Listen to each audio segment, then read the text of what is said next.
Prime TV, सच साहस सरोकार। नमस्कार, मैं हूं आपके साथ प्रिया तिवारी और आप देख रहे हैं प्राइम टीवी।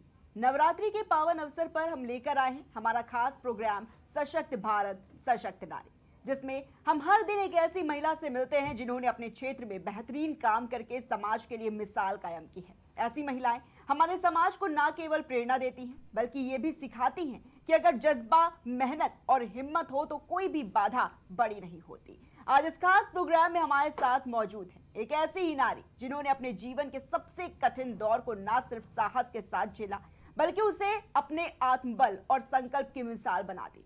हम बात कर रहे हैं रूपाली विश्वकर्मा जी की, जो न सिर्फ एक एसिड अटैक सर्वाइवर है बल्कि आज एक प्रेरणा स्रोत है, एक डांसर है, एक मां है और समाज के लिए सशक्तिकरण की जीती जागती मिसाल है। उन पर एक दर्दनाक हमला हुआ जिसने उनका चेहरा नहीं लेकिन हिम्मत तोड़ने की कोशिश जरूर की, पर रूपाली ने हार मानने से इनकार कर दिया। उन्होंने अपने सपनों को फिर से जिया और आज वो नारी शक्ति की वो तस्वीर है जो कहती है चेहरा जल सकता है लेकिन हौसले नहीं। आज वो लड़कियों को डांस सिखाती हैं, उन्हें आत्मनिर्भर बनने की प्रेरणा देती हैं और अपने संघर्ष की कहानी से समाज को ये सिखाती हैं कि सौंदर्य सिर्फ बाहरी नहीं बल्कि आत्मा की चमक में होता है। रूपाली कहती है कि एसिड अटैक ने उन्हें यह सिखाया है कि जीवन में व्यक्ति के गुण और संघर्ष मायने रखते हैं, न कि केवल बाहरी रूप। उनके जीवन संघर्ष के बीच ये भी उदाहरण है सामाजिक दमन, परिवार का असमर्थन, चुनौतियों के बावजूद किसी के भीतर आशा और आत्मबल बचा रहता है। तो सबसे पहले तो रूपाली जी, बहुत बहुत स्वागत है आपका हमारे इस खास प्रोग्राम में। थैंक यू मैम, बहुत बहुत धन्यवाद। रूपाली जी, सबसे पहला सवाल, आप पर जब ये बीती उसके बाद जो जीवन आपने जिया है, सभी महिलाओं के लिए आप एक प्रेरणा है, इंस्पिरेशन है, और आज ये जो सफर है कैसा है आपका? मैम, जब हर एक लड़की के साथ जब ऐसा कुछ होता है या किसी कोई भी प्रताड़ना वो झेलती है तो उसके माइंड में बस ये होता है ना कि बस अब दुनिया खत्म है, इसके आगे कुछ नहीं होता। लेकिन बहुत सी ऐसी लड़कियां हैं जो शुरू से ही चाहती हैं कि वो अपने बलबूते पे जिए, किसी के रहमो करम पे ना जिए। तो ऐसा ही कहीं मेरा भी सपना था कि मैं कुछ भी करूं तो अपने दम पे करूं, कोई मतलब ऐसा ना हो कि कोई मुझे कहे कि मैं तुम्हारे लिए कर रहा हूं। लेकिन जब एसिड अटैक हुआ, लाइफ बहुत चेंज हुई, एक दोहरी जिंदगी हो गई मेरी, क्योंकि एसिड अटैक के पहले लाइफ बहुत नॉर्मल थी। मुझे नहीं पता था संघर्ष क्या होता है, क्योंकि माँ पिता थे, माँ थी, भाई थे, सब एक घर जैसा था अपना। लेकिन एसिड अटैक के बाद वो दोहरी जिंदगी में ना एक अपना एक अलग ही एक रूप सामने आया कि लोगों का ये भी रूप है। यहाँ पे ये समझ में आया कि अपना कौन होता है, पराया कौन होता है। हमें बचपन से सिखाया जाता है कि ये हमारे अपने, ये हमारे अपने, लेकिन जब मुसीबत आती है तब किसी ने नहीं सिखाया कि ये अपने भी किस काम आते हैं। लेकिन जब मैंने उस 4 बाई 4 के बेड पे मुझे समझ में आता था कि हाँ, इस बेड के अलावा मैं कुछ नहीं कर सकती। मैं पढ़ी हूँ तो पढ़ी हूँ, मैं किसी के सहारे पे हूँ। लेकिन मेरी माँ ने हमेशा हौसला मुझे दिया कि नहीं, तुम्हें जिंदा रहना है और तुम्हें लड़ना है, तुम्हें उन लोग को दिखाना है कि तुम्हारे सामने इतना सब कुछ हो गया लेकिन फिर भी तुम हार नहीं मानी। अगर तुम हार मान जाओगी तो मुझे ये लगेगा कि कहीं ना कहीं गलती तुम्हारी थी। तो मैं बेड पे जरूर थी, अंधी थी, दिखाई नहीं देता था, बहुत सारे स्टिचेस थे मेरे बॉडी पे, लेकिन मुझे वो स्टिचेस पेनफुल बहुत ज़्यादा थी। वो लाइफ इतनी पेनफुल थी, लेकिन मैं जब भी वो सोचती हूँ ना तो मुझे भी अभी भी मेरे रोंगटे खड़े हो जाते हैं कि हाँ, ये दौर मैंने झेला है। लेकिन जब उसके बाद जब अब की दुनिया देखती हूँ तो मैं देखती हूँ कि हाँ, मैं एक निडर महिला हूँ। वो निडर महिला जो छोटी छोटी सी चीज़ में डर जाती थी, पुलिस की गाड़ी देख के डर जाती थी, लेकिन अगर आज की डेट है, अगर मुझे 4 पुलिस भी घेर के खड़ी हो तो मुझे डर नहीं लगेगा, मैं रास्ता अपने आप निकाल लूँगी। तो वो हौसला मेरे अंदर है अब कि मुझे अब डर नहीं लगता किसी से। जी रूपाली जी, जब आप अस्पताल में थी, आपका इलाज चल रहा था, उस वक्त जब आपको होश आया, क्योंकि आप उस दौरान बेहोश थी, लेकिन जब आपका इलाज चल रहा था आपको होश आया, सबसे पहला ख्याल आपके मन में क्या था उस वक्त? जब मैं होश में आई तो मेरे मन में ऐसा कोई ख्याल नहीं था। मुझे ये लगता था कि हाँ, जैसे मुझे नॉर्मल बुखार आता है वैसे ही कुछ होगा, या जैसे जल जाते हैं वैसे ही कुछ होगा, क्योंकि उस दौरान मैंने अपना फेस नहीं देखा था। तो मेरा ट्रीटमेंट चल रहा था लगातार। फिर मैंने अपने चेहरे को 1.5 महीने बाद देखा। उस समय मुझे दिखाई नहीं देता था, लेकिन धुंधली धुंधली आंखों से मैंने देखा। और जब मैंने अपना फेस देखा तो मैं बहुत ज़्यादा डर चुकी थी, इतना ज़्यादा डर चुकी थी कि एक इंसान का ये भी रूप होता है। मैं अपनी स्किन में हड्डियां देख सकती थी, नस देख सकती थी, जहाँ से वो ब्लड आ रहा है वो देख सकती थी। मुझे एकदम ऐसा लगता था ना, जैसा लगता है कि जब हम एक बकरे को काट के लटका देते हैं, जिस तरीके उसकी अलग सी स्किन होती, वैसा कुछ मुझे फील हो रहा था। तो मैं डरी। तो उस समय तो मैंने हौसला अपने अंदर रखा कि नहीं, मुझे कुछ नहीं हुआ, मैं ठीक हो जाऊंगी।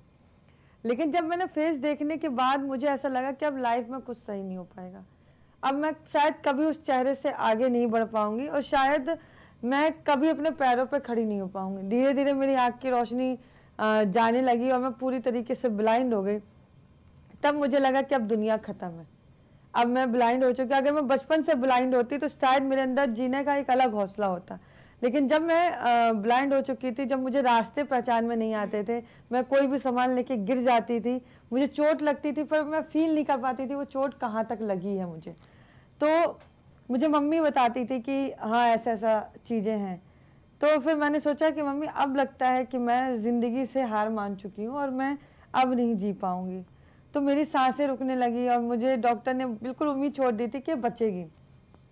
मेरी मम्मी ने सिर्फ एक शब्द कहा था कि अगर एक औरत अपने बच्चे को 9 महीने पेट में रख के उसको सींच के बड़ा कर सकती है, उसके बाद उसको उंगली पकड़ के चला सकती है, उसके बाद दोबारा तुम्हारे साथ फिर ऐसा एक हादसा हुआ जिसमें फिर से मैं तुम्हें उंगली पकड़ के चला रही हूँ, वैसी ही सेवा जैसे बचपन में तुम्हारी की थी वैसे ही मैं अब कर रही हूँ। तो जब मैं नहीं हार मान रही तो तुम क्यों हार मान रही हो? तुम्हें भी इसी तरीके से आगे बढ़ना है, तुम्हें भी दिखाना है लोगों से, क्योंकि तुम्हारी गलती नहीं थी, गलती उसकी है जिसने तुम्हारे साथ ये सब किया। तब मेरे अंदर एक हौसला आया कि जब मेरी माँ दुनिया भर के दर्द को देख छोड़ के मेरे लिए एक अलग सी प्रेरणा बन के बाहर आ रही है, तो फिर मैं क्यों नहीं कर सकती? मैं तो उनकी ही बच्ची हूँ। तो फिर मेरे दिमाग में ये आया, फिर धीरे धीरे मैं ठीक होने लगी और मेरे अंदर एक हौसला था कि हाँ एक रोशनी फिर से चमकेगी, जिस रोशनी से फिर मैं दुनिया देखूंगी और कहीं ना कहीं जो चीज़ मैं पीछे छोड़ चुकी हूँ या उससे डबल मेरे अंदर एक हौसला होगा और मैं फिर से आगे बढ़ पाऊंगी।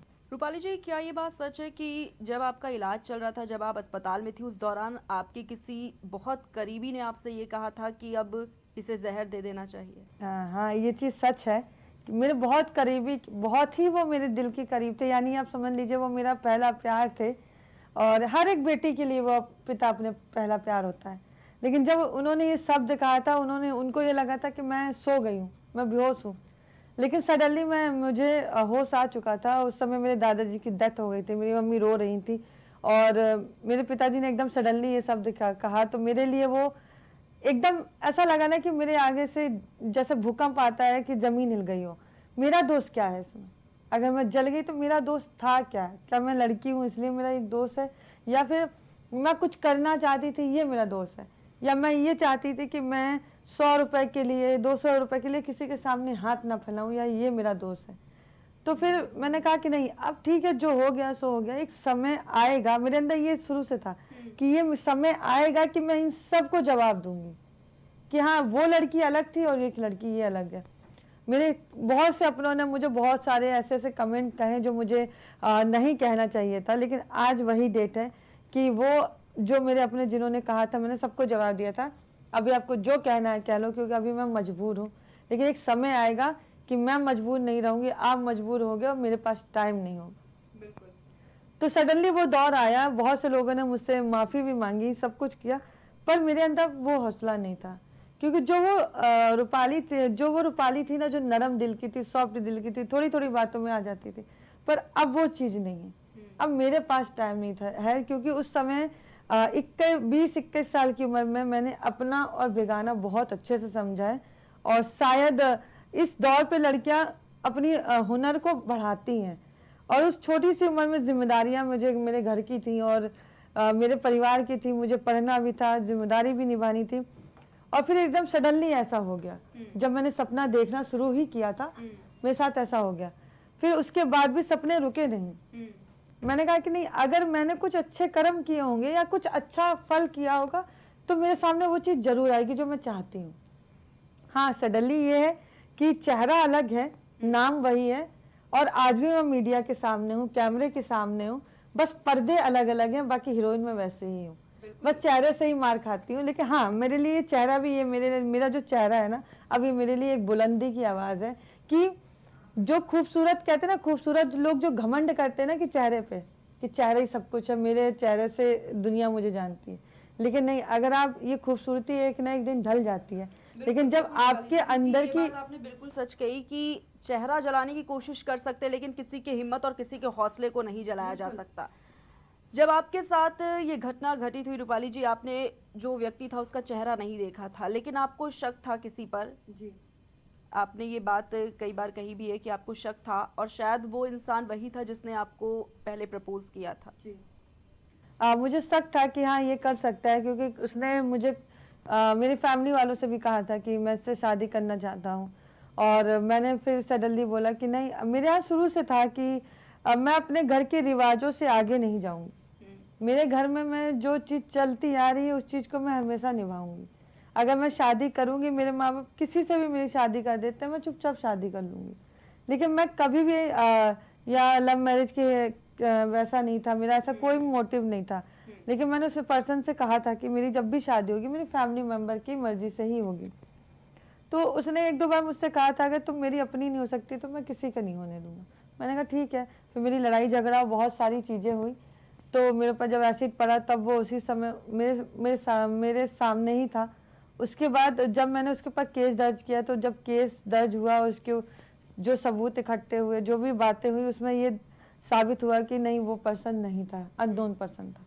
तो मैंने ठीक है, लेकिन मैं कहती हूँ ना उस समय मैं बहुत हार गई थी कि सबसे बड़ी ज़िंदगी में मेरी जो हार थी उस कोर्ट में थी, उस कटघरे में थी कि मैं खड़ी हूँ और मैं बयां दे रही हूँ कि मेरे साथ ऐसा हुआ, लेकिन कटघरे में सबूत माने जाते हैं।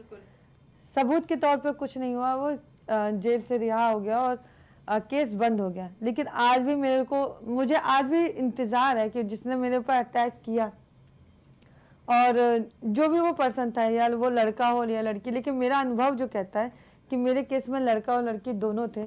और अगर जो भी है, अगर एक बार वो मेरे सामने है तो मैं ज़रूर पूछूंगी कि मेरा दोस्त क्या था और मैंने ऐसा क्या किया था जो मेरे साथ ऐसा हुआ।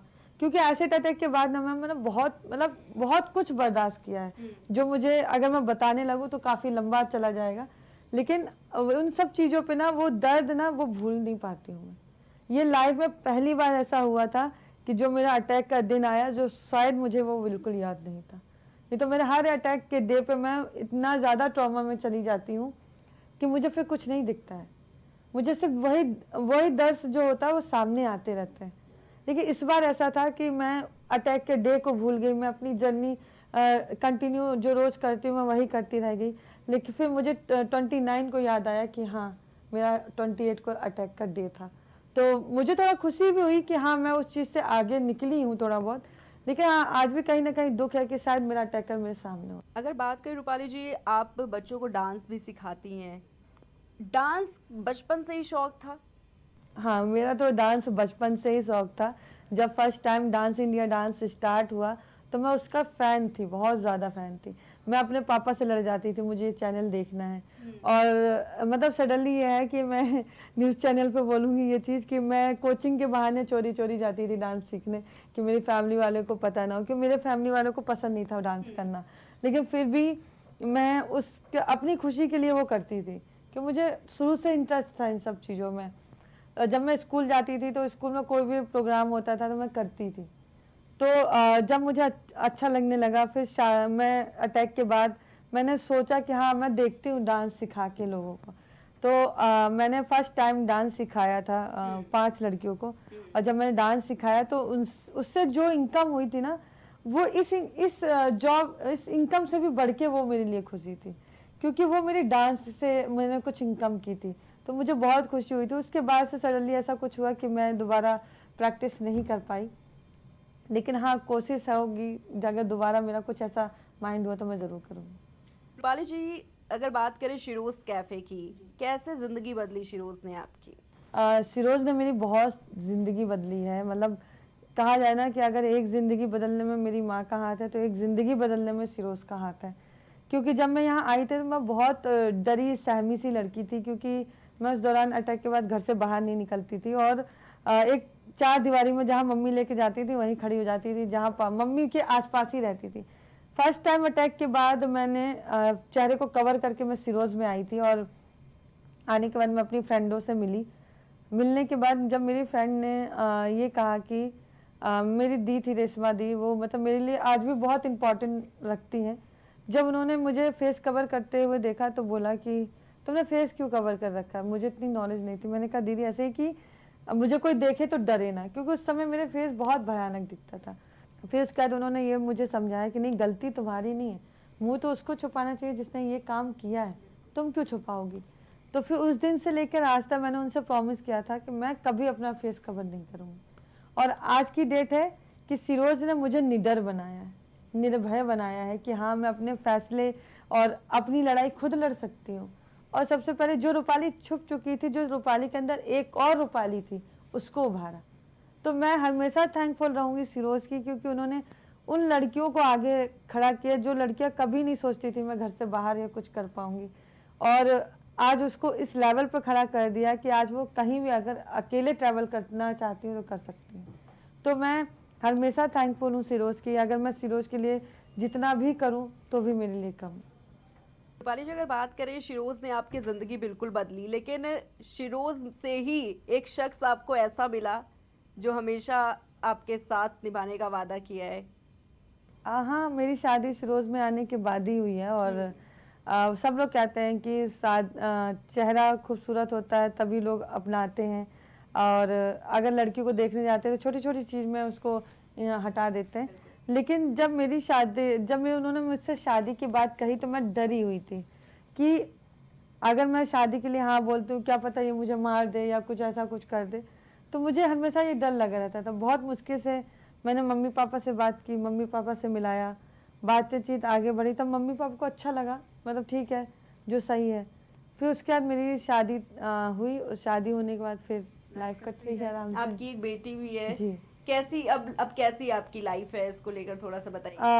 बेटी के आने के बाद हालांकि मैं ये कहूँगी, मैं माँ तो ज़रूर बनी, लेकिन जो मेरे हस्बैंड है ना, वो मेरे हस्बैंड उससे भी कहीं ऊपर। कहते हैं ना कि मैंने बहुत सुना है कि एक आपने देखा होगा, माता कुमाता कभी नहीं होती, लेकिन पिता वो गलत हो जाते हैं। लेकिन जब मैंने उनको देखा और जिस तरीके से उन्होंने एक बच्चे को पाला है, एक माँ का प्यार दिया है, एक पिता का प्यार दिया, शायद मैंने वो चीज़ कभी नहीं, मतलब मैं कभी नहीं कर पाई। क्योंकि मेरी एक तो आंखों की वजह से मैं बहुत ज़्यादा परेशान रहती थी, और मैं फिजिकल भी मेरी बॉडी उतनी अच्छी नहीं थी। लेकिन हाँ, मेरे हस्बैंड ने एक बच्चे को पालने के लिए अपनी जी जान लगा दिया। तो मैं ऐसे पिता को हमेशा सलूट करती हूँ जो अपनी बेटी का सपोर्ट करते हैं, और मेरे लिए वो आज भी उतने ही बढ़ के हैं, क्योंकि उन्होंने एक चीज़ बताई कि अगर पिता चाह दे तो बेटी को क्या से क्या नहीं कर सकता। तो इस वजह से मेरी बेटी आज उन्हीं की छत्र छाया में पलती हुई आज 7 साल की हो चुकी है। और जब भी वो मेरे सामने आती है या कुछ भी मैं उसके साथ जो भी टाइम स्पेंड करती हूँ तो मुझे बहुत अच्छा फील होता है, क्योंकि वो नन्ही सी ज़रूर है लेकिन उसको मुझसे ज़्यादा कहीं नॉलेज है।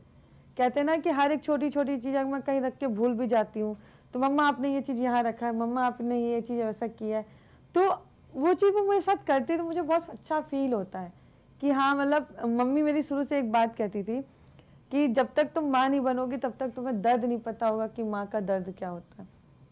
तो सडनली ऐसे ही कुछ हुआ। मैं मम्मी से हमेशा ये कहती हूँ तुम बहुत चिंता करती हो, चिंता मत किया करो, मैं ठीक हूँ। तो जब मैं माँ बनी तो मुझे कहीं ना कहीं फील हुआ कि हाँ, मेरी माँ इस वजह से परेशान होती हैं। तो अब मुझे अच्छा लगता है कि हाँ, मैंने अपनी माँ की जगह कहीं ना कहीं ली है। और मैं हमेशा ये कहती हूँ कि मेरी माँ की ज़िंदगी हमेशा ऐसे ही आगे बढ़ती रहे, क्योंकि उन्होंने मुझे बहुत कुछ सिखाया है। और आज अगर मैं खड़ी भी हूँ ना यहाँ पे, तो शायद उन्हीं की परिश्रम से खड़ी हूँ। डॉक्टर्स का रूपाली जी कैसा सपोर्ट रहा आपके साथ?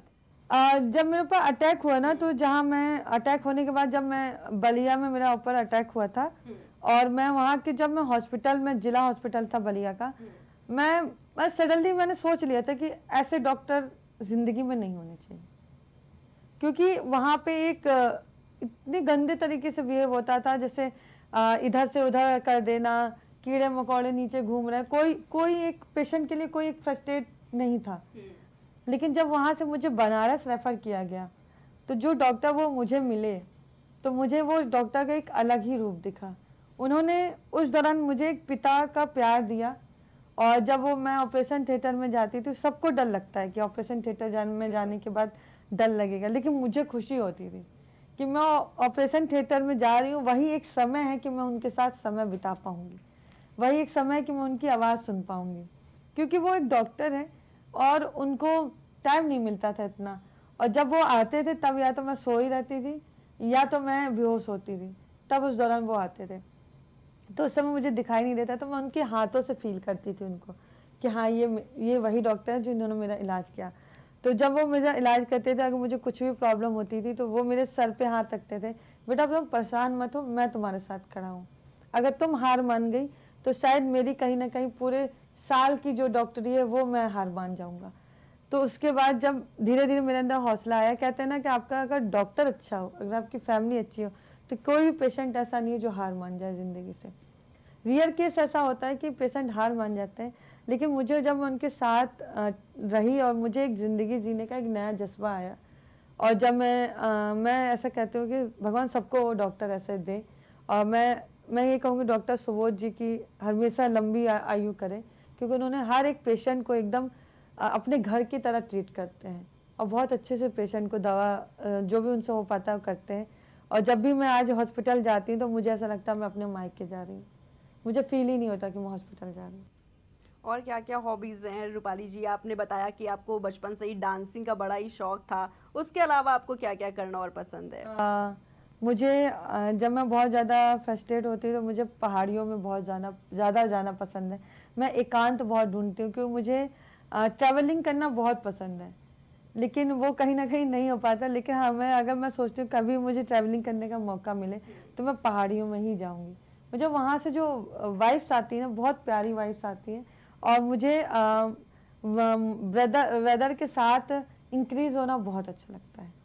मैं उनको सुनना चाहती हूँ, समझना चाहती हूँ, मुझे बहुत अच्छा फील होता है वो सब। और मुझे सॉन्ग सुनना बहुत पसंद है, तो ये मेरी हॉबीज़ है। रूपाली जी, लेकिन जिस तरीके से अभी आप जिक्र कर रही थी अपनी माँ का कि आपकी माँ ने आपका पूरा सपोर्ट दिया है, हर उस जगह पर माँ साथ खड़ी रही जहाँ पर ज़रूरत थी आपको उन लम्हों में। लेकिन अगर बात करें, आपकी शादी हुई, आपके हस्बैंड इतने अच्छे हैं कि एक जो आपकी बेटी है उसको भी पूरा माँ का प्यार और साथ में पिता का प्यार भी दिया है। इन लॉज की तरफ से कैसा सपोर्ट है आपके लिए? और क्योंकि बहुत ही चैलेंजिंग हो जाता है।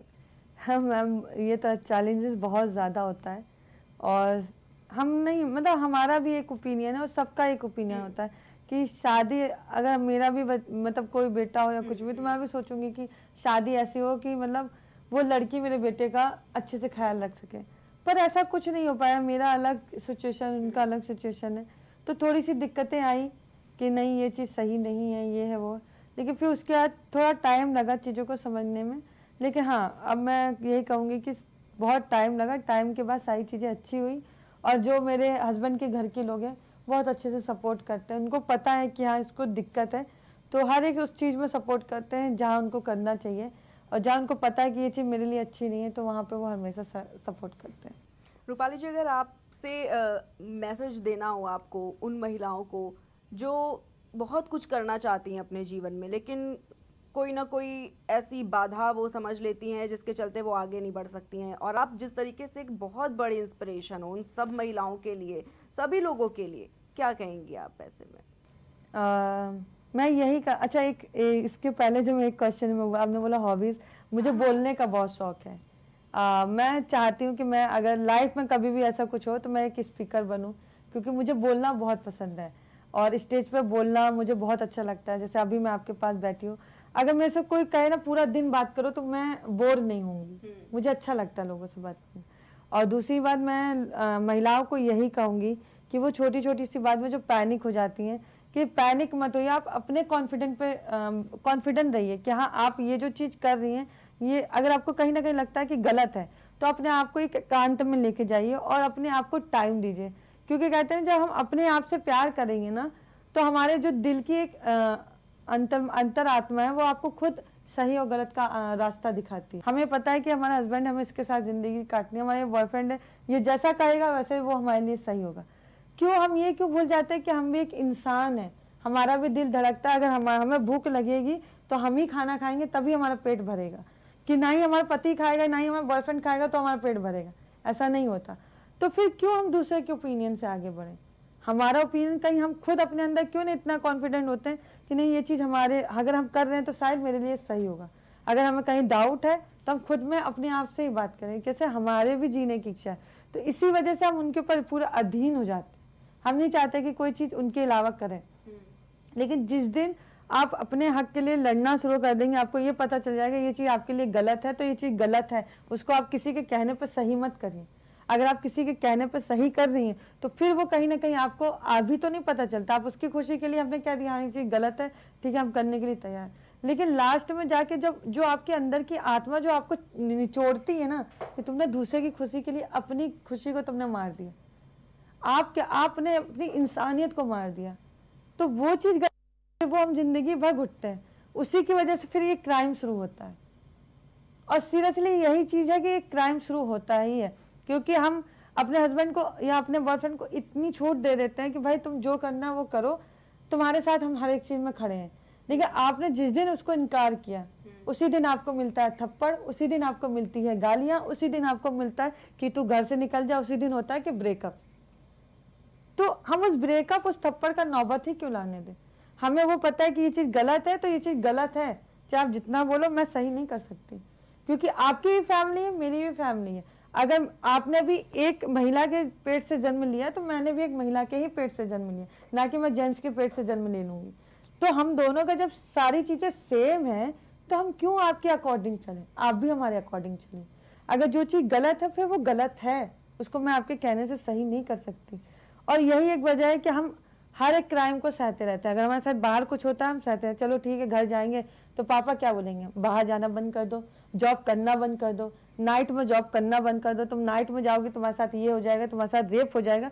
क्या वही चीज हम अपने बेटों को कहते हैं कि तुम नाइट में ना घुमा करो, क्या पता तुम किसी का रेप करके आ जाओ, तुम नाइट में ना घूमो, क्या पता तुम किसी लड़की के ऊपर एसिड फेंक के आ जाओ।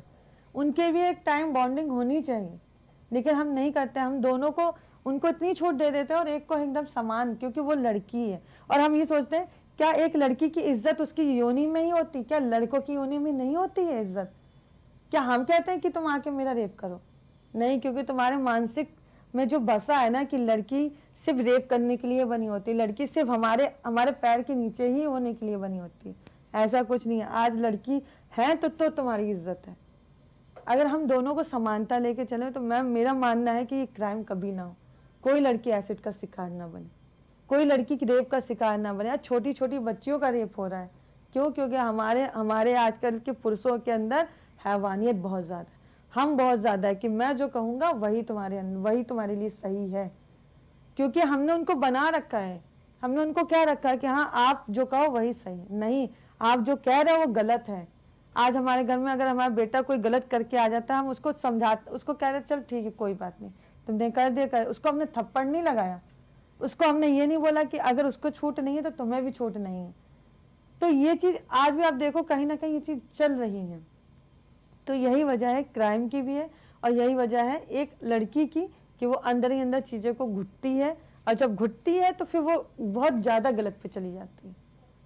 फिर वो ये कहते ठीक है अब मुझे जब घुट के ही ज़िंदगी जीना है, या तो फिर मैं आत्महत्या कर लूँ, या तो मैं किसी के भोग बन जाऊँ, या तो मैं कुछ ऐसा कर लूँ। तो ये चीज़ है कि उनको भी कभी आपके मन में ऐसा कोई सवाल आया कि अब मुझे जीवन नहीं जीना है? हाँ, मेरे में तो अभी भी अक्सर लोग इतने ताने मार देते हैं, और आप जिस तरीके से कह रही थी कि हम अक्सर ये सुनने को मिलता है कि गलती तुम्हारी होगी, क्यों तुम ही उस भीड़ में से चूज की गई कि तुम्हारे ऊपर एसिड अटैक किया गया, बाकी भी लड़कियां हैं। जब किसी महिला के साथ रेप जैसी वारदात हो जाती है, उससे भी यही कहा जाता है कि तुम इतनी रात में या फिर तुम ऐसे कपड़े पहनकर क्यों निकल रही हो, इतना मेकअप करने की क्या जरूरत है, और इतना मनोबल तोड़ देना। और उसके बाद ये बड़ा सवाल है रूपाली जी कि जब आपको भी कई ऐसे ताने अपने रिश्तेदारों से, परिवारों से, बहुत जगहों से मिलते हैं, बहुत जगह से सुनने को मिलते हैं, और ऐसे वक्त में कैसे अपने आप को संभाला? और उस दौरान जब इतने बड़े सवाल आते हैं कि अब शायद जीवन यहीं पर ही छोड़ देना चाहिए, यहीं पर ही खत्म कर लेना चाहिए, सुसाइड जैसे सवाल मन में आना। मैम ऐसा नहीं, मुझे आज भी सुनने के लिए मिलते हैं, आज भी मुझे सुनने के लिए मिलते हैं, और आज भी मेरा यही मन होता है कि काश कुछ ऐसा चीज़ हो जाता मैं सुसाइड कर लूँ। सीरियसली बोल रही हूँ। वो इसलिए क्योंकि हम लोग का मेंटेलिटी जो बना के रखी है ना, वो मेंटेलिटी बना के रखी है समाज ने। लेकिन मेरे अंदर जो पॉजिटिव एनर्जी आती है ना, वो ये आती है कि एक दौर था और एक दौर ये है। अब उस दौर में जब मैंने इतना सब कुछ बर्दाश्त किया है, इतना सब कुछ झेला है, और जो नहीं करना चाहिए वो मैंने किया है, और जो नहीं होना चाहिए वो मेरे साथ हुआ है, तो अगर अब भी मैं वो सब चीजें बर्दाश्त करके चलूंगी तो शायद मैं अपने ऊपर फिर एक क्राइम का बुलावा कर रही हूँ। बिल्कुल। तो मुझे नहीं करना है। अगर मेरे शुरू से यही फंडा है, अगर मैं आपके अकॉर्डिंग चल रही हूँ तो आपको भी मेरे अकॉर्डिंग चलना होगा। अगर ये चीज गलत है तो है, अगर मुझे उसके लिए चाहे जितनी भी फाइट करना पड़े, मुझे नहीं, अगर मैं फाइट करूंगी, अगर मेरी मौत भी आ जाती है तो मुझे खुशी है कि हाँ मैंने फाइट करके मैं मरी हूँ। मुझे ये घुटन नहीं है कि हाँ मेरे अंदर, और सच में मेरे अंदर कोई घुटन नहीं, जो घुटन थी एक समय, मेरे अंदर कोई घुटन नहीं है कि हाँ मैंने ये चीज नहीं की। रूपाली जी, आज आप इस जगह पर हैं, इस मुकाम पर हैं, और सबसे बड़ी जीत आपकी हुई है, आपके हौसले की हुई है। आप लगातार काम कर रही हैं, जो आपकी हॉबीज थी आज आप उसको अपनी दिनचर्या में ला रही हैं, बच्चों को डांस सिखाती हैं। लेकिन अभी अगर आप सोचे जो आपके साथ घटना घटी, जो वो बीता हुआ वक्त था, अगर आज के वक्त की बात करें रूपाली जी, क्या सोचती हैं वो कौन सा पल जिसमें आपने देखा कि सबसे बड़ी जीत हुई है आपकी? मेरे लिए सबसे बड़ी जीत तो मेरे पिताजी ही हैं। सबसे बड़ी जीत है मेरे लिए, और सबसे बड़ी जीत वो इंसान है जिसने मेरे ऊपर एसिड फेंका। उसने सोचा कि मैं 4 दीवारी के अंदर कैद रहूंगा। तो मैंने शुरू से ही कहा था कि मैं बहुत उड़ती चिड़िया हूँ, मैं जल्दी किसी के हाथ नहीं आने वाली। हाँ, वक्त था थोड़ा सा कि उस वक्त ने मुझे और बुलंद बनाया, और इतना हौसले वाला बनाया कि आज मुझे कोई तोड़ना भी चाहे तो मैं तोड़ नहीं सकती। क्योंकि पता है, हम जब जन्म लेते हैं ना, तो हमारे सामने जो मोह माया की दीवार आ जाती है, उससे हम कहीं ना कहीं रुक जाते हैं कि ये मेरा पापे हैं, ये मेरी मम्मी है, ये मेरा भाई है, ये मेरे हस्बैंड है, ये मेरे बच्चे, हमको उसी मोह माया की दुनिया में घेर लेते हैं। नहीं, कभी आपने ये सोचा है कि जब आप जब मर जाते हो, जब आप डेड बॉडी कहलाते हो, वही इंसान, वही लोग आपको घर से बाहर रखते हैं, वही लोग आपको छूने से मना करते हैं, वही लोग आपको ये सोचते हैं कि जितनी जल्दी हो सके इसको जल्दी से ले जाओ, जला दो। और वही लोग जब जलाने लेके जाते हैं तो आपको ये नहीं पता कि किस तरीके से लेके जाते हैं। आपको रस्सियों से बांध के लेके जाते हैं, आपको गाड़ी में, चाहे आप गिर रहे हो, चाहे कुछ भी आपको चोट लग रही, तो किसी को फर्क नहीं पड़ता। लेकिन जब आप जिंदा रहते हो तो आपको अपनी चोट का असर पता चलता है। वही लोग कहते हैं अरे ये बैठी ही काम नहीं कर रही, अरे आपसे ओपिनियन रखते हैं। तब क्यों नहीं किसी का ओपिनियन होता है? जब हमारी चिता को वो लोग आग देते हैं तब क्यों नहीं ओपिनियन होता है? फिर आप 4 दिन रोते हो, 4 दिन हमारी बातें करते हो, उसके बाद सब भूल जाते हो। जब उस 4 लकड़ियों में हम अकेले जाते हैं ना, तो हमारा कोई सहारा नहीं होता। तो हम अकेले पैदा होते हैं और अकेले ही हमें जाना होता, हम किसी के सहारे नहीं जीते। अगर आज आप किसी के सहारे उम्मीद रखते हो ना कि ये लोग हमारी उम्मीद को पूरा करेंगे, अक्सर वही इंसान आपकी उम्मीद तोड़ता है। तो सबसे अच्छी बात, आप किसी से उम्मीद मत रखो, आप खुद पे उम्मीद रखो, आप खुद की इच्छाओं को पूरा करो। आप सीरियसली बताएं, दुनिया में ये चीज जिस दिन हो जाएगी ना, सच में जो सुकून आपको मिलेगा ना, वो सुकून आपको ये लगा रहे ठीक है ये तो दुनिया की मोह माया है। और सच में मैम, मैंने ये दुनिया की मोह माया मैंने त्याग दी है। मुझे नहीं फर्क पड़ता कौन है मेरा कौन नहीं, लेकिन जब से मैंने ये चीज मैंने अपनाई है ना, तो मुझे दुनिया की ये सच्चाई पता चली है कि जब तक आप जिंदा हो तब तक आपकी वैल्यू है। मर जाने के बाद वही इंसान सोचता है कि जितनी जल्दी उसको हटा दे। तो फिर मैं किसी के लिए क्यों परेशान हूँ? मैं खुद के लिए क्यों नहीं परेशान होती? तो यही नौबत है कि आज मैं खुद के लिए परेशान होती हूँ। इसलिए आज मैं बहुत खुश हूँ, और मेरे अंदर कोई भी घमंड, कोई भी ऐसा ओपिनियन, कुछ भी ऐसी चीजें नहीं है कि मुझे अफसोस हो यार मैंने ये चीज नहीं की। मैंने दुनिया के वो सारी चीजें की और मैं आज खुश हूँ। इसी, और मैं सबको यही कहूंगी कि आप अपने ऊपर काम करो। सीरियसली, जो इंसान अपने लिए काम करता है ना, अपने आप से प्यार करता है, वही दुनिया की सबसे बड़ी दौलत होती है। क्योंकि आपको चिंता नहीं होती कोई चीज की, आप निडर होते हो। इसलिए आज की जो मेरी खुशी है वो बहुत अलग है। उस खुशी को अगर मैं किसी से बयां भी करूं तो बहुत मुश्किल है बयां करना मेरे लिए। बिल्कुल। अगर रूपाली जी देखिए, अगर बात करें, एक मूवी आई छपाक, जब ये मूवी आने वाली थी, वहां पर अगर देखा जाए तो काफी इस पर फेम देखा गया, काफी इस पर चर्चा की जा रही थी। और खुद जो बॉलीवुड की एक्ट्रेस है इस मूवी में जिन्होंने काम किया, दीपिका पादुकोण, वो पहुंची हुई थी सिरोज कैफे लखनऊ के, और वहां पर आप लोगों से मुलाकात की। उसके बारे में अगर आप कुछ बताएं कि कैसा लगा जब आपके साथ कई लोग खड़े होते हैं, आते हैं, बात करते हैं, फिर देखा गया किस तरीके से कई ऐसे शोज किए गए बड़े बड़े। मैम पता है मुझे, मैंने कभी नहीं सोचा था कि मैं दीपिका पादुकोण जी से मिलूंगी, और मेरे अंदर यही होता था कि नहीं, जितने फिल्म इंडस्ट्री के लोग हैं वो बहुत अलग तरीके के होते हैं। लेकिन जब उनसे मैं मिली, मतलब उनका जो बिहेवियर था ना बहुत ही स्वीट था, और इतना अच्छा लगा मुझे कि एक फिल्म इंडस्ट्री के लोग, एक बहुत अच्छी अभिनेत्री हमारे साथ टाइम स्पेंड कर रही है, और उन्होंने सबको टाइम दिया, सबके लिए उन्होंने सोचा, बहुत अच्छा लगा। और सबसे इतने प्यार से मिली, जैसा लगा कि वो एक नॉर्मल पर्सन। और सबसे अच्छी बात ये लगा मुझे कि जो हमारी स्टोरी है, जो हमारा दर्द है, जो लोगों के सामने आया, वो हमारे लिए सबसे बड़ी चीज थी। क्योंकि अगर किसी भी केस पे मूवी बनना और इतनी अच्छी अभिनेत्री जो हमारे लिए काम की बहुत बड़ी बात है। अगर आप किसी इंडस्ट्री में इतनी बड़ी नामी गामी स्टैंडर्ड के लोग हमारे साथ जुड़े हैं और वो काम कर रहे हैं हमारे ऊपर, तो सबसे बड़ी बात। और हमारी ये मुहिम जो हमने चलाई थी एसिड अटैक को लेके, वो सबके सामने आई। उसमें दर्द पता चला कि कितनी लड़कियां दर्द झेलती हैं और क्या क्या होता है उनके साथ। तो बहुत, और लोगों ने बहुत अच्छा से उसको देखा भी, उसको समझा भी। और सबसे अच्छी चीज ना मैं ये कहूंगी जी कि हम लेडियों के लिए बहुत अच्छा था, क्योंकि सब लोग, हर एक लड़की जब बड़ी होती है वो अपने चेहरे को निखारती है, अपने शरीर को निखारती है, लेकिन कभी वो ही नहीं सोचते अगर मैं जल जाऊं तो मेरे साथ क्या होगा। बहुत सी लड़कियां ध्यान ही नहीं देती। लेकिन आप सोचिए, एक नॉर्मल चेहरे से जब इस चेहरे पे लोग आते हैं तो उनको कितनी स्ट्रगल लाइफ को झेल। आज भी मैं स्ट्रगल कर रही हूँ, क्योंकि मेरे फेस में कहीं ना कहीं दिक्कत, मेरी बॉडी में कहीं ना कहीं दिक्कत होती है। तो वो आप ना हर समय एक पेन किलर पे जियो, तो एक ना एक दिन इंसान को दर्द होता है कि मैं कब तक इस जिंदगी को जीऊंगी। लेकिन हमें खुशी इस बात की है कि हमारे जरिए से जो लड़कियां जागरूक हो रही हैं, वो हमारे लिए बहुत बड़ा, और ये सबसे बड़ी जीत है हमारे लिए। और उन अटैकरों के लिए भी बहुत बड़ी जीत है। उनकी हार बहुत बड़ी हार है कि हम उन लड़कियों के साथ ऐसा कर रहे हैं एक गुस्से में, और लेकिन वो लड़कियां आज भी आगे बढ़ रही हैं। बिल्कुल। तो हम लोग को कोई नहीं रोक पाएगा, चाहे आप हमारे साथ कुछ भी कर दो, क्योंकि हम कह रहे हैं ना, हमारे अंदर जो अच्छाई है हमारे चेहरे से नहीं झलकती, हमारे दिल से झलकती है। अगर आज भी हम किसी को दिल से कोई बात बोलते हैं तो वो इंसान सुनता है। कि कहते हैं ना, खूबसूरती आपके अंदर से ही होती है। अगर आप खूबसूरत हो और आपके अंदर पाप भरा हुआ गल और दूसरों के लिए बुराई आप कर रहे हो, तो ये आपका सुंदरता नहीं होती। सुंदरता वो होती है कि आप हर एक चीज में किसी का सपोर्ट कर रहे हो, किसी के लिए खड़े हो रहे हो, किसी के लिए स्टैंड ले रहे हो, वो सबसे बड़ी सुंदरता है। तो आप ये भी आप देख रहे होगे कि जब माता दुर्गा जी जब अपने पुत्रों को पालती, बहुत सारे लोगों को देखती, वो भी एक माँ है, लेकिन जब वो काली का रूप धारण करती ना, तो फिर वो किसी को नहीं देखती कि वो कौन है। तो यही है कि अगर जब औरत काली का रूप धारण करती है ना, तो फिर वो नहीं देखती कि वो कौन है कौन नहीं।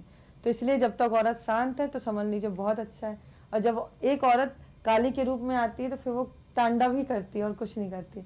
तो हम लोग वो इंसान है कि जब हम लोग तांडव करें, तो आज ये इस जगह पे आके खड़े हैं कि अब हम लोग को कोई रोक नहीं सकता। बिल्कुल बिल्कुल रूपाली जी, और आप ही की ये लाइनें हैं कि मैं रुकूंगी नहीं, मैं चलूंगी भी नहीं, मैं उड़ूंगी। बिल्कुल, और उड़ना मुझे बहुत अच्छा लगता है। उड़ने के लिए तो मैं कुछ भी कर सकती हूँ। रूपाली जी, एक आखिरी सवाल मेरा कि जो एसिड अटैक है उस पर आपका क्या कहना है? क्या लगता है कौन से ऐसे बदलाव लाने जरूरी हैं जिनके जो केसेस हैं वो रोके जा सके, जो ऐसे शख्स हैं जो इस तरीके की हैवानियत को अंजाम देते हैं उनको सबक मिले, और जरूरी है ये समाज के लिए? मैम मैं एक बात बताऊं जी। जब तक हमारा कानून सख्त नहीं होगा तब तक एसिड अटैक केस होते रहेंगे, और तब तक सारी प्रताड़ना जो इस दुनिया में महिलाओं के लिए होती है वो होती ही रहेंगी। आज की डेट में आप देख रहे होगे ऐसे ऐसे केस आ रहे हैं कि अब लड़कों के ऊपर वो चीज हो रही है तो लड़कों को बुरा लग रहा है। बिल्कुल। अब जब एक समय पे जब लड़कियों को काट दिया जाता था, उनको दफना दिया जाता था, उनको जला दिया जाता था, तब कोई मर्द नहीं खड़ा होता था कि क्यों उस औरत के साथ हो रहा है। आज अगर एक आदमी के साथ ये सारी चीजें हो रही है तो सारे मर्द खड़े हैं कि हमारे लिए ये चीज हो रही है। बिल्कुल बिल्कुल रूपाली जी, और यही वजह है कि जब हम लोग महिलाओं के हित की बात करते थे, जब महिलाओं के साथ अपराध होता था, तब महिला आयोग जो बना हुआ है उस पर जब बात होती थी। लेकिन अब जब पुरुषों पर अत्याचार हो रहा है तो कैसे अब पुरुष आयोग बनाने की मांग हो रही है? अब वो कह रहे हैं कि पुरुष आयोग बनाइए। भाई अब उनको डर लग रहा है। जब आपको नहीं समझ में आया, जब आप 2.5 साल की लड़कियों का रेप कर रहे हो तब आपको समझ में नहीं आया। जब आप एक लड़की को दहेज के लिए घसीट घसीट के मार रहे हो, जब एक माँ का तुम गर्दन काट के तुम पुलिस स्टेशन पे पहुंच जा रहे हो, जब बीवी का गर्दन काट के तुम पुलिस स्टेशन पहुंच जा रहे हो, तब आपको नहीं समझ में आया, तब आप मर्द थे। आज वो आपके साथ हो रहा है वही चीज तो आपको बुरा लग रहा है। जब एक लड़की को काट के फ्रिज में रख दिया जा रहा है तब आपको नहीं समझ में आया था कि वो भी किसी की बेटी है। आज आपके साथ हो रहा है तो आपको, आप अपने लिए डर रहे हो कि नहीं आप मेरे साथ हो रहा। तो यही होता है ना कि जैसी करनी वैसी बननी, एक ना एक दिन उसके साथ जरूर वो चीज होती है। तो भगवान भी पलट के ही लाठी मारता है। और मैं यही कहूंगी मैम कि एसिड अटैक में यही है, जब तक कानून सख्त नहीं होगा तब तक ये केस आए दिन आते रहेंगे, दिखते रहेंगे। क्योंकि मैं शुरू से यही कहती आई हूँ कि अगर जिस दिन ये होने लगे, पुलिस, वकील, जज, तीनों लोग एक साथ खड़े होके जो लड़की के ऊपर एसिड फेंक रहे हैं ना, वही एसिड उस लड़की के ऊपर डाला जाए, तब उसके अंदर एक खौफ होगा कि मुझे ही पता है कि एसिड का दर्द क्या होता है। मैम एसिड का दर्द मैं नहीं बता सकती कितना गंदा होता है। इतना गंदा होता है ना कि अगर वो लड़की साफ सुथरे तरीके से नहीं रहे ना तो उसकी बॉडी में कब कीड़े पड़ जाए कोई नहीं जानता। हल्की भी इन्फेक्शन उस लड़की की पूरी बॉडी खराब कर देती है। आपको विश्वास नहीं होगा, मेरी बॉडी में कीड़े पड़े हैं, मैं विश्वास नहीं, क्यों? जरा से इन्फेक्शन की वजह से। और मैंने फील किया है मैम कि जब कीड़े काटते हैं ना तो वो दर्द क्या होता है, मैंने फील किया है। और जब आपकी आंखें बाहर आती है ना, जब आपके हाथों में होती है, मुझे खुजली हुई, मैंने खुजली की, मेरी आंखें मेरे हाथ में आ गई थी, वो भयानक पला। अब खुद सोचिए क्या होगा मेरे लिए कि एक लड़की वो अपनी आंखें खुद देख सकती है कि वो उसकी आंखें कैसी, जिस आंखों को वो बहुत प्यार करती थी। मतलब ये नौबत आ गई, मेरी स्किन एकदम जैसे आलू के छिलका निकाला जाता है ना, वैसे ही मेरी स्किन निकाली जाती। भयानक था वो दौर मेरे लिए। यानी कि मैं जो चीज खाती थी वो मुझे स्मेल, इतनी गंदी स्मेल, मतलब अगर आप किसी को जला भी दे तो वैसी स्मेल नहीं आएगी, मतलब इतनी गंदी स्मेल। आप एक एक खून के लिए तरसते हो, आपको ये नौबत आ जाती है कि आपको खाना तक नसीब नहीं होता उस दौरान। वो चीज क्या होगी मेरे लिए, मैं मतलब कभी सोचती हूँ ना तो मुझे डर लगता है कि मेरी माँ पैरों पर झुकती थी कि हाँ मतलब मेरी बेटी को कोई 2 रोटी दे दे, ये नौबत थी। तो मैं बस यही चाहती हूँ कि ये जो दर्द है ना लड़कों को भी मिले, तो उनको पता चले कि हाँ एसिड का दर्द सच में क्या होता है, लड़की क्या झेलती है उस दौरान। आपके अपने आपको आके मतलब बहुत सारी गलत गलत बातें बोलते हैं, वो अपने जिनके साथ हमने चलना सीखा, बढ़ना सीखा, जिनको जब हमने होश संभाला तो हमको लोगों ने बताया कि ये आपका रिश्ता है। बिल्कुल बिल्कुल रूपाली जी, और आप बिल्कुल भी भावुक मत होइए, बिल्कुल भी मत रोइए, क्योंकि आज उनका दिन है जो उस वक्त ताने मार रहे थे, जो उस वक्त वहां पर खड़े होकर ऐसी ऐसी बातें कर रहे थे, जो मनोबल गिराने का काम कर रहे थे। लेकिन आज वही रूपाली है जो यहाँ तक पहुंची और लोगों के लिए, देश के लिए, महिलाओं के लिए, सबके लिए इंस्पिरेशन बनकर खड़ी हुई है। ये बात सही है। मुझे, मैं भावुक नहीं हो रही, लेकिन कभी वो दौर आता है ना, मैं सोचती हूँ ऐसा दौर होना चाहिए मैम। अगर ये दौर आ जाए ना तो मुझे शायद उस लड़कों को भी डर रहे कि एसिड के बाद क्या पेन होता है एक लड़की को, और क्या उनके घर वाले उनको, क्या उनके फैमिली, क्या उनके आस पड़ोस, उनके दोस्त जिनके साथ वो पढ़ने जाती थी, जिनके साथ वो रहती थी पूरा दिन, उनको क्या मिलता है सुनने के लिए। लेकिन हमारी सरकार ही बहुत स्लो है। हम बस यही मांग करते आए हैं शुरू से कि कानून सख्त हो, एसिड बैन हो, और एक लड़की को मतलब जिसके ऊपर एसिड अटैक हो रहा है उसको एक अच्छा कंपनसेशन मिले कि वो पूरी अपनी लाइफ को अच्छे से सिक्योर कर सके, किसी के अधीन ना हो, कोई उसको ये ना कहे कि हाँ मैं तुमको 2 रोटी बना के दे रहा हूँ या मैं तुम्हारी सेवा कर रहा हूँ। मैं, क्योंकि ये बहुत सी ऐसी लड़कियों को मैंने देखा है, तो हम नहीं चाहते कि ये चीज आए। और कानून इतना सख्त हो ना कि अगर कोई एसिड खरीदने भी जाए तो उसके अंदर एक खौफ हो कि हाँ मैं एसिड खरीदने जा रहा हूँ तो मुझसे सरकार ये चीज पूछेगी, ये चीज होगा। लेकिन ये चीज अभी भी नहीं है।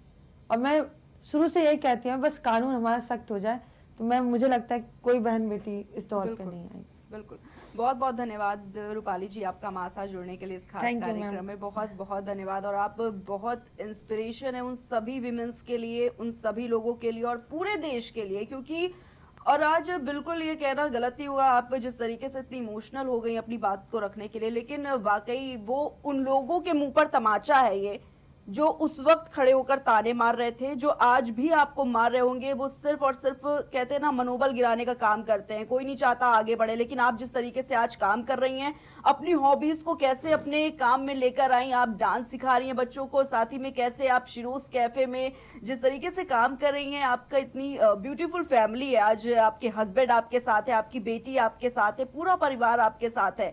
तो बहुत बहुत धन्यवाद है रूपाली जी आपका हमारे साथ जुड़ने के लिए। तो आज के हमारे इस खास सफर में रूपाली विश्वकर्मा जी हमारे साथ थी और इनकी जिंदगी सिर्फ एक संघर्ष नहीं, एक आंदोलन है और उनकी कहानी हमें ये सिखाती है कि ये चेहरा जल सकता है, हौसले नहीं, और इंसान के हौसलों को कोई तोड़ नहीं सकता। अपने डर को अपनी ताकत बनाओ और जीत लो इस दुनिया को। तो नवरात्रि के इस पावन अवसर पर ऐसे ही सशक्त नारियों की कहानी हम सबके लिए प्रेरणा है, जो समाज और देश को आगे बढ़ाने में अहम भूमिका निभा रही है। हमारा प्रयास रहेगा कि आप तक पहुंचे हर वो कहानियां जो न सिर्फ प्रेरणा देती हैं बल्कि एक नए भारत के निर्माण की नींव भी रखती है। तो आइए इस नवरात्रि हम सब मिलकर करें नारियों के अद्भुत योगदान का सम्मान, क्योंकि जब नारी सशक्त होती है तभी राष्ट्र सशक्त होता है। फिलहाल के लिए इतना ही। आप देखते रहिए प्राइम टीवी।